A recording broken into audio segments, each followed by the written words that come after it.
Satan does not care that you go to church every Sunday. He doesn't, in fact, he doesn't care if you read the Bible. The only thing that he cares about is you actually having a relationship with God, actually allowing the Bible to minister to you, meditating on it, and allowing it to change your heart, you guys. A lot of people believe that the practice of going to church is what's going to send them to heaven, not realizing that their hearts are so far away from God, you guys.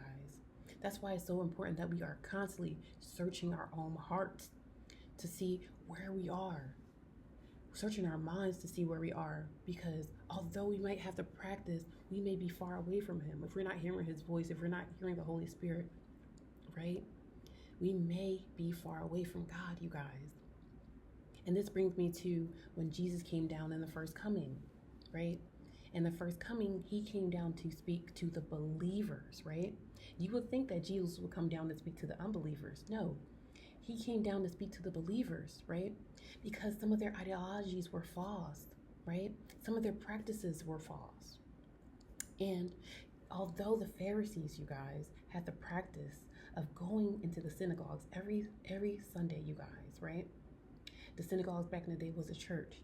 And though they had the Bible, you guys, in those times, the Pharisees would memorize the first books of the Bible, memorize it. But when Jesus came in front of them, they didn't even recognize who he was. They didn't even recognize that he was a Messiah. In fact, they thought that he was someone that was sent by Satan, or was Satan himself, to push people away from God.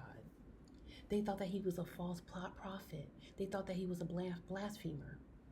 And even when Jesus, you guys, would perform all these miracles, right? They believed that he got his gifts from Satan. They seen him cure a blind man.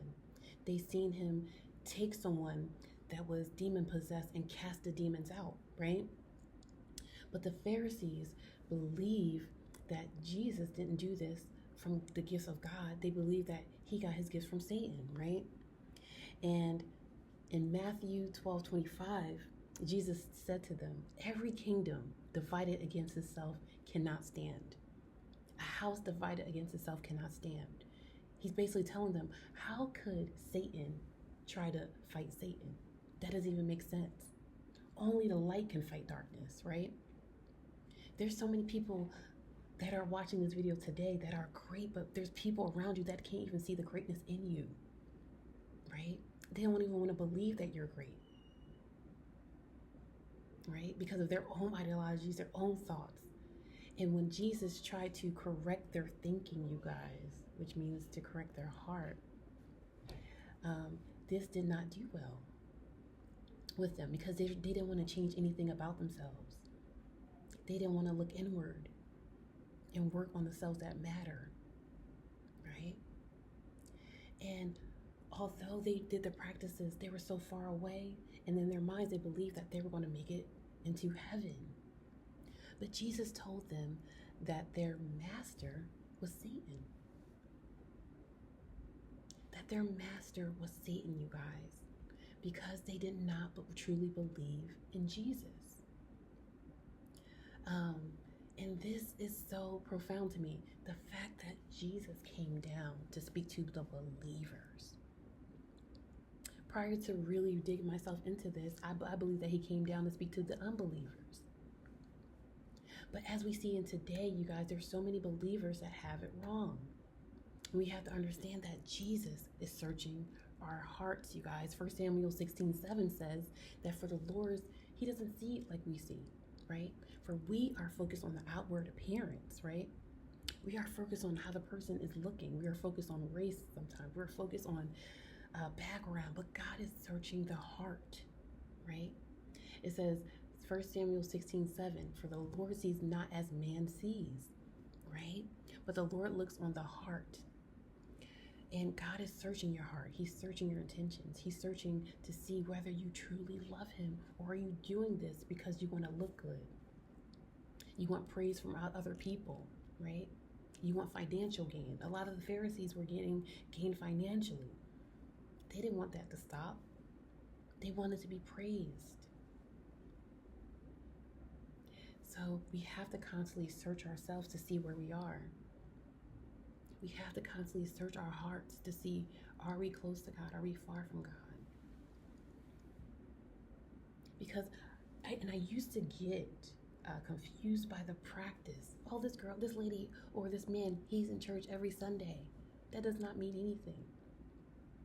The practice of being in church and having a lifestyle of Christ are two different things. But it would be great to kind of commingle both of those things, where you are dedicated to church and you are constantly living a Christ life. Right? You're not gonna be perfect, but you're striving to be better. You're striving to get closer to God. Right? So I'm not impressed by that anymore. The practice of going into the church every Sunday. What I'm impressed with are people who actually live by the word, I look at actions. I look at the fruits, right? The fruits of the Spirit. If people are loving towards people, no matter what status they are in, right? If they love people from what they deem to be the lowest to the highest, you guys, no matter what, I look at how they treat people. Are they patient with people? Are they loving towards people? Are they kind? Right? I look at the fruits. I look to see if their actions really align with their word. So no, going to church every Sunday won't get you to heaven, but your heart, your faith will. So you got to think about, the Pharisees memorized the Bible, but they didn't have the faith. So they did the work of memorizing the Bible, but they didn't have the faith, because in the first couple of chapters, it talked about the Messiah coming and speaking in parables. And that's just what Jesus did. He spoke to them in parables, right? And they still didn't recognize him. They still didn't have the faith to believe that this was the Messiah. Faith without work is dead.